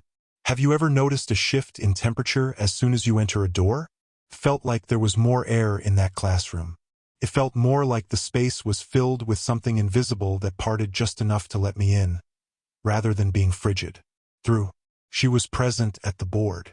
Long skirt, long sleeves, and pulled back hair. Her penmanship was lovely. Lines and loops that are joined in ways not found in contemporary cursive. The children were silent, not afraid or bored, just wrapped up as though they were hearing a tale that was exclusive to them. However, I didn't recognize the story. The lesson plan was not being taught by her. I had printed the lesson, so I knew. I make my own plans. She was sketching a diagram on the board rather than performing multiplication. Towns I had never heard of, names of locations around the perimeter, and concentric circles of. She wrote something that made my stomach drop in the middle. Taken out. There was no look of surprise on her face when she turned to face me. It demonstrated acknowledgement. Not like, "Oh, you've been around." It sounds more like, "There you are." I had been anticipating. "May I assist you?" With a sweet voice, she asked. I said something about seeing. With a nod, she pointed to a chair in the rear. I tried not to stare as I sat, but every move she made felt like she was keeping time to a beat that no one else could hear. She was exact and methodical. She asked inquiries of the children. Nothing really odd, although the substance was wrong in a subdued manner. Small things. "What is the number of individuals in this room?" When they responded, she would ask, "Are you yes?" and ask them to count once more. "How do you know that everyone will be present tomorrow?" she would inquire. "Because they always are," they added. She would not always. You answer with a small, dejected smile. At one point, she put her palm flat on the whiteboard, directly over the word in the center, and the lights wavered. For a heartbeat, each child's pencil paused in mid-scratch before continuing in sync. I followed her into the corridor when the class broke for playtime. "How long have you been employed in this district?" The recordings of the grain elevator keeping my voice level, I asked. She shot me a gaze that seemed to pierce right through my skin. "Longer than you?" she asked. "Your file doesn't list a hire date," I said. "That is not typical." At that, she grinned a little. "In my line of work, dates don't really matter," she remarked. "Simply put, I'm available when needed." Required for what? I exerted pressure. She cocked her head, observing me as if I was attempting to address a situation that I wasn't prepared for as one of her students. "A few structures are going to lose someone," she muttered. "It is beneficial if a shape is already present where the there will be an absence." I didn't comprehend. Then no. Why in this place? I inquired. Why this particular class? Why this particular school? She turned to look at the doorway at the vacant space with its small desks and unfinished wall drawings. She answered simply, "They're on the list." A chill went through me. Which list? With her eyes fixed on mine, she said, "The ones that go, and those that stick around and keep in mind." I wanted to yell at her to stop removing anyone from that building from my daughter's life. However, how do you combat something that doesn't even try to follow the rules? The teacher she had filled in for called out on Friday morning. "Car trouble," she said. "Maybe running late." We changed the coverage. In order to get the substitute to go to a different room and grade level away from my child, I discreetly altered the timetable.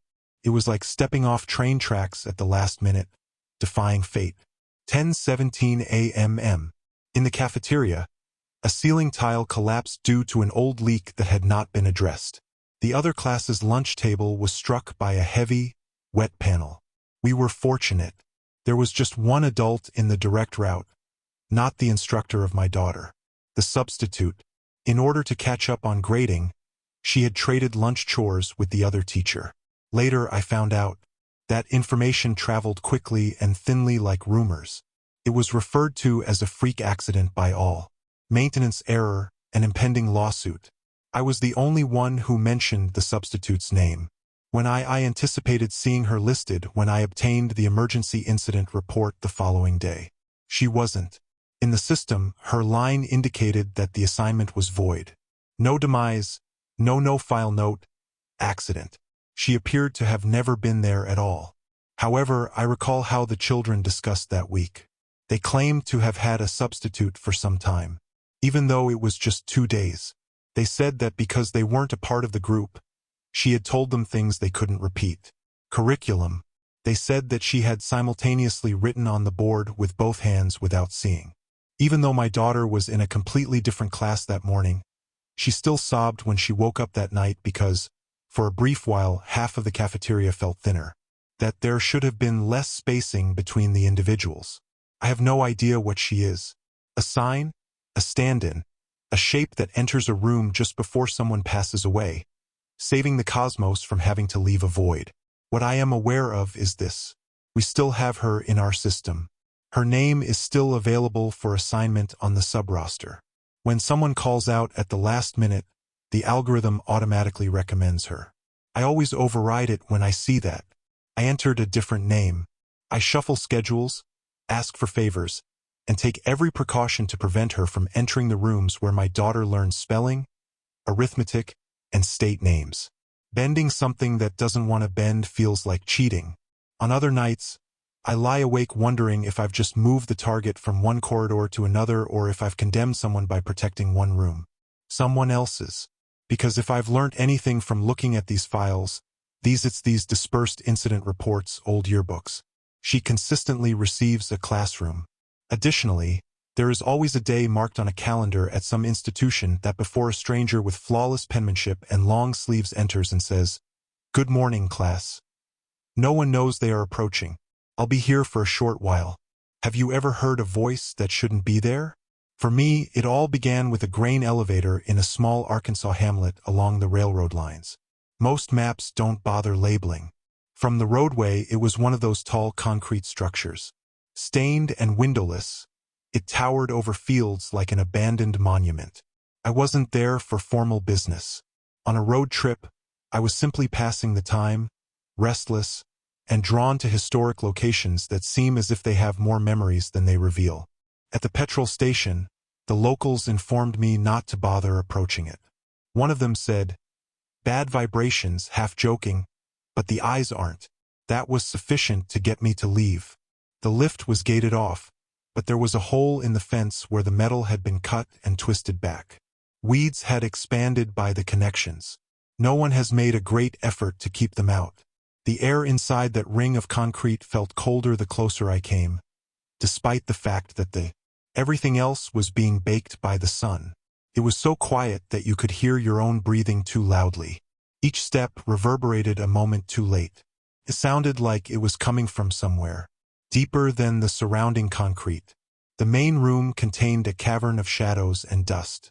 There was still old grain clinging to the gaps, a subtle stale odor like dried husks, and mouse excrement. From a few high fissures, light slanted in, capturing motes that floated idly as if they were not bound by the same gravity as the rest of us. I observed the 3 realtors in one corner, half buried in rotted burlap sacks. Dusty but undamaged tape recorders. They had brittle brown tape on their reels. It appeared to have collapsed years ago. Curiosity is a curse in itself. Out of habit, I flipped a switch after brushing the dust off the closest machine, my fingers creating trails on the metal casing. Nothing took place. The device was not connected. Outside, there was no power. However, I heard a sound I shouldn't have heard while my hand was resting on it. A faint, gentle hiss that sounded like tape springing to life. I believed my mind was completing the gaps. You may refer to it as auditory pareidolia. Then, from the shadows, a voice cracked. Not from the actual tear itself, but reverberating down the concrete shaft from somewhere higher up. It said, "Midnight service." A man's voice, cool and collected, with that specific Southern preacher rhythm that can make everything sound both comforting and menacing. Greetings to everyone in attendance. Greetings to those who are merely almost human. The hairs on my arms stood up. I listened while remaining motionless. It didn't sound like the voice was talking to me. It sounded as though it had been talking to someone else for a while. Long ago, the words had just become stuck in the walls, repeating themselves. The pews are empty, as you can see. The preacher continued, his voice slipping narrow and eerie around the silo's bend. My flock doesn't sit, which is why. They lean on your fences and stand in the fields. When the grain is high, they arrive and you've turned your backs. In the shadows above me, something scuttled. It was just rats and pigeons, I assured myself. However, if there were steps at all, their rhythm didn't like any animal I was familiar with. Slow, deliberate, as though whatever was up there was listening to me and waiting for a portion of the lecture that appealed to it. I ought to have gone. Rather, I moved an old metal folding chair beneath the least damaged skylight. I took out my phone, turned on the recording, and simply listened. Long pauses of grainy silence were interspersed with sermon after sermon as the voice continued. He did not speak of ghosts or demons. Rather, he spoke of the empty folk, those that appeared only during harvest. Something different, something that wore human forms like borrowed clothing. He said, "They're learning. They observe how you shuffle in the seats and bow your heads. They pay attention to what you say. And when you don't, amen. Although they're not quite proficient, they possess all that there is always time to practice." I thought of a group of scarecrows, attempting to imitate the living while standing in a dimly lit chapel with their heads cocked. The names of the churches, towns, or dates were never stated in the sermons. However, there were hints, droughts, maize prices, and allusions to the railway timetable. It dawned on me that these tapes were not at all intended for the radio. This was a man conversing with something he was afraid to bring inside a true sanctuary.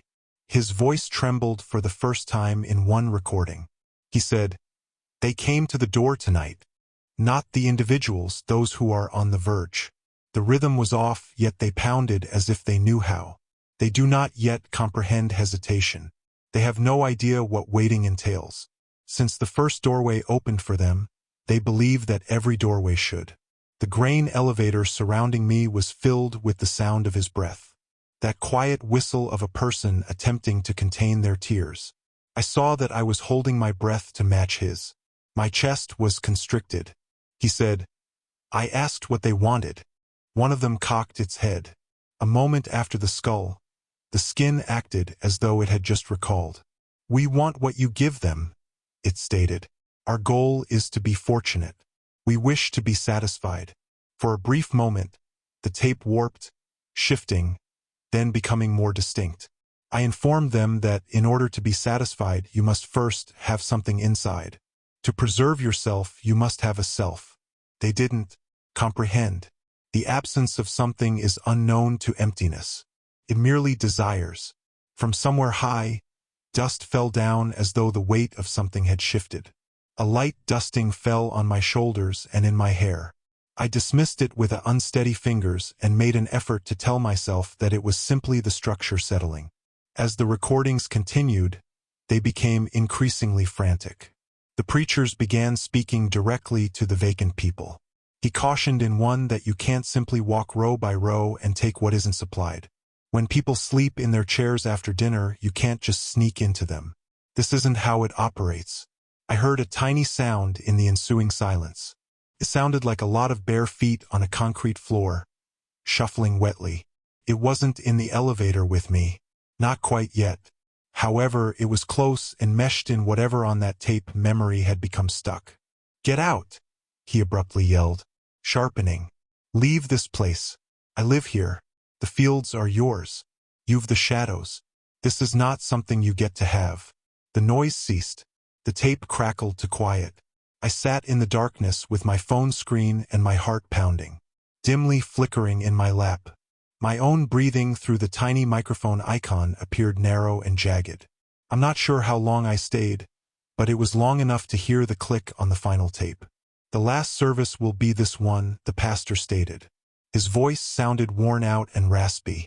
Behind him, there was a little echo and unfamiliar breath, as if someone being too near to the microphone. "They now know how to be patient. They've learned to wait.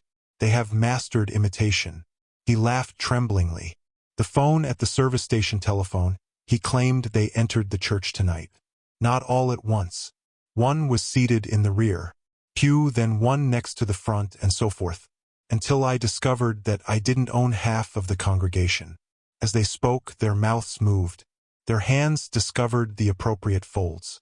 However, their eyes remained incorrect. They were too flat and motionless, like paint on windows. In the tape's background, a scraping sound emerged. Next, a protracted, sluggish drag like there was a large object being dragged across the floor. I warned my folks not to stare at them. Whispered, "Avoid getting too near. Don't extend a full invitation. However, you cannot inform others. That and anticipate their full attention. We are naturally inquisitive. It only need that." After a long glance and a stray thought, "They cross." He took a trembling breath. Even though I was still alone, the air in the grain elevator felt unexpectedly congested as the dust began to fall around me a little more quickly. He said, "They asked me to preach to them alone, out here away from the others. Claimed to enjoy the way my voice sounded. Stated that they wanted to hear about being full repeatedly until they grasped the concept. After a break, it was quite soft. I believe people are beginning to understand. It's just our shape, not our grace or mercy. How we occupy the available space, how we sit, and how we stand. Using my words as a scaffold, they are practicing. They won't need me in the near future. They won't be able to tell the difference when they enter harvest one day." The cassette made a hissing sound. I anticipated a conclusion, a click, a crackling, and a prayer. Rather, I heard something that gave me the creeps. A second voice, thinner and higher, tried on his cadence as if it were a borrowed coat. It stumbled slightly over the rhythm as it said, "Welcome to the midnight service. To everyone who has gathered, welcome. Greetings to those who are merely almost human." There was no humor in the preacher's laughter at the time. "You've got it all wrong," he declared. "However, you'll gain knowledge. You do it every time." The realtor was still disconnected when I looked at it. The machines had died. However, sound echoed and whispered up above, someplace in the hollow tubes where grain had previously flowed like a river. A call echoed between the ancient wooden pews. The chair scraped when I got up too quickly, loudly against the ground. The sound continued to reverberate, and I heard it return incorrectly the second time. Instead of metal, footsteps, a shuffle rather than a scrape. I became aware of something that ought to have been clear at that point. These weren't unbroadcast radio sermons. They served as practice, tapes for practice, for something else, not for a guy. Something that required knowledge of how before harvest time to talk, sit, and breathe like us. With my heart pounding and my gaze set on the shadowy mouths of the grain tubes above, I retreated towards the opening in the fence. A small voice, barely audible above a breath, slid down just before I passed out. It muttered, "Welcome to those who gather." This time, however, it used my precise breathing pattern and pace, a flawless imitation of how, minutes before, I had spoken those things beneath my breath. I refrained from running. Running seems like the kind of I didn't want to educate the prey anything more. However, I've never visited a grain silo once more. And each October, when the fields are full with gold and the harvesters begin as I roll, I imagine nearly empty pews. And I'm curious about how many of they've finally worked out how to seem perfect when they enter town and take a seat next to you at church. Have you ever answered a phone that you knew wasn't actually ringing? I'm not referring to your cell phone. I refer to a deadline. An unplugged pay phone that has been left outside for years. The ghost of petrol pricing is still faintly visible on the faded sign of an old service station in Livingston Parish, Louisiana, with weeds sprouting up through the cracked concrete. For me, this began there. Standing in front of a malfunctioning phone, hearing a deceased guy narrate an accident that had not yet occurred. I spent some time working on cell towers. It's the kind of work where you have to go back roads to look for coverage gaps that no one else is interested in. An odd data point outside of town was reported by one of the engineers. Calls to 911 kept bouncing off a tower close to an abandoned station. The same place each time, around the same amount of time. No physical number was ever traced. It was my responsibility to determine whether it was a hardware malfunction or a more bizarre form of fraud. The location appeared exactly as you had imagined. There are 2 vacant pump islands. Inside, the station's windows were boarded up. A solitary pay phone fastened to a metal post close to the road. The plastic hood was nearly white due to sun bleaching. The phone hung by its wire and swayed slightly in the muggy wind. Curling like fingers around the metal, vines had begun to claim the post. When I lifted it, there was only dead air instead of a dial tone. More to myself than anything else, I mumbled, "Figures." My cell phone buzzed in my pocket just as I was about to take a few pictures and go on. Call it a reporting error. I answered the unknown number and dispatch code, anticipating my supervisor. What I heard was the faint, raspy voice of a man who seemed to be traveling a great distance to reach me. Hi there, 911. On Highway 63, there has been an accident. The mile marker's exact location is unknown to me.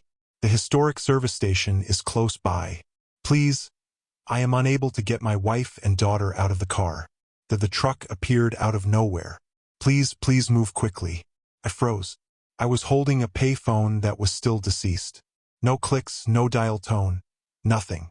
However, our system's pinging locations indicated that this call, which I was now somehow listening in on, was originating from exactly where I was standing. I remained silent. I am aware that sounds odd. You would think I would have said, "I'm here, sir," or, "There's something in the way he speaks, but this is a technician, not 911. I remained silent as they spilt out, scared, frantic, and as if they had been said 1,000 times. I was interested in hearing the entire script. He described the manufacture, model, and specifications of his automobile, how the other motorist had failed to apply the brakes, and how the sound of metal crushing had been so loud that it seemed to break his skull. Like a record skipping, he continued to choke on the same lyrics. There was a pause after that. I assumed the call had ended. I heard a tiny but distinct sound in the quiet. A heart-soft, looping beep watch. The dates didn't make sense when I pulled the logs back to the office. It was the same call, the same transcript, the same pleading, the same desperate hope. For years, the same deceased person has been calling 911 dispatch every few months. Payphone. When I questioned a department veteran about Highway 63, he provided I look like I simply brought up a family member who passed away while intoxicated. Accident in 1989. The entire family was wiped out, he added. Since that should have been the end of my involvement, no one has touched the station.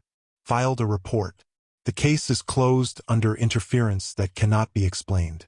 However, I've never been adept at letting go of things that don't make sense. I began to return. Not every night, but frequently enough. The phone was silent at times. My cell would occasionally vibrate if I stood close to it at midnight. And the call would be answered once more. The initial few were the same. The same sobs, same sentences. The man begged for aid that would never arrive, lost in his own final terror. Then he stated something different one evening. He said, "They're not here yet. The sirens. I think I hear them all the time, but the wind in the trees is the only cause. I assumed they would have arrived by now." My blood began to chill. By then, I would have read the accident report. No sirens were present. There are no late responders. At first light, a truck driver discovered them and radioed it in. Nearly instantaneous time of death on influence. However, in his thoughts, in the fragment of reality that continued to cycle through that, he was still waiting on the phone. After that, the calls continued to change in little, disturbing methods. He began by characterizing the sky as night, then as something different. "The stars look wrong," he once said. "They seem to be pressing down because they are too close. It's been hours, hasn't it?" He remarked once more. My timepiece stopped. "I am unable to feel my legs. She doesn't seem to be breathing anymore." Back then, I noticed that I was speaking, not expecting to be heard, just a whisper on a deserted lot. I once said, "I'm listening. You are heard." He was frightened for the first time as the queue crackled. Who is this?" He made a demand. "The paramedics are where?" I felt a dreadful desire to be honest with him. "You're 36 years too late, and the only person on the other end of this is some morbid idiot with a clipboard." Rather, I said, "Help is on the way." The falsehood came out more easily than it ought to have. Then, instead of the frantic panic I had heard earlier, he sobbed. Something more substantial. The sound of someone who had lost hope but had nowhere else to place it. "Thank you," he said. "I'm grateful. I will remain on the queue." Weeks went by. The calls continued for a longer period. Some of them continued for almost an hour. He discussed other wrecks that had not yet occurred in his original time frame but that he could now see.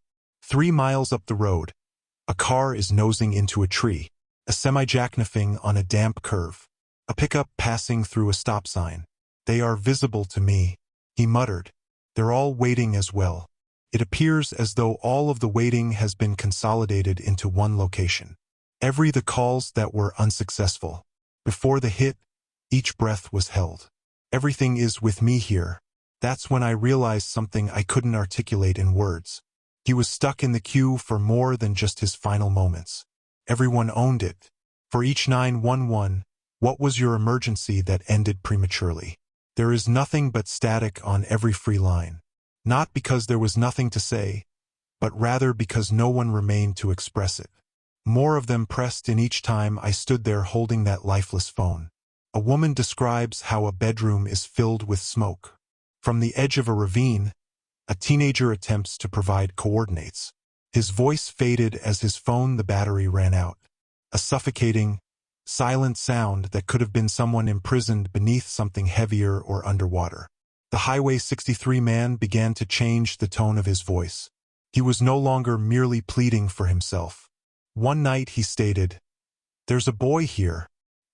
He keeps inquiring as to whether his mother is still in the other vehicle. Do I have to inform him? Do I tell a lie? I was deceived by you. You mentioned that they will be arriving." The charge struck me like a blow to the body. Blow. "I didn't want you to be by yourself." Before I could stop myself, I said. The queue crackled with laughter. He answered, "Oh, I'm not alone. I'm never by myself anymore. They continue to appear. You people never corrected all that waiting. It arrives at this location via this wire." I began avoiding the station, avoiding that exit, and acting as though I had finished my reporting. However, the calls continued. They went after me home in a manner I wasn't prepared to acknowledge. It was my work cell first, humming with unidentified flags that go nowhere. Next, my apartment's landline. At strange hours, the caller ID reads, "Out of area." The only sound I could hear as I picked up was the rush of air just before a crash and the echo of motors. "I'll just stay on the queue," said the same weak voice beneath it all. "I don't want to pass away by myself." The call in which I heard my own voice was the final straw. Nor a reflection, nor a recording. My voice described an accident that had not yet occurred, and I recognized it. Yes, my doppelganger said, I'm on 63, just past the old station. I may have blown a tire. Now I'm off in the ditch. A truck is approaching, so I'm holding on. I'm not visible to it. Gosh, oh gosh. My teeth ached when the line ended in a high-pitched shriek of feedback. I looked my phone's history in a panic. Yes, my number was the source of the call. A totally undamaged number that I was holding in my own hand at the time. It was impossible to sleep that night. I could see headlights expanding in the rearview every time I closed my eyes. Too quick, too bright. I switched off every phone in the house. It was irrelevant.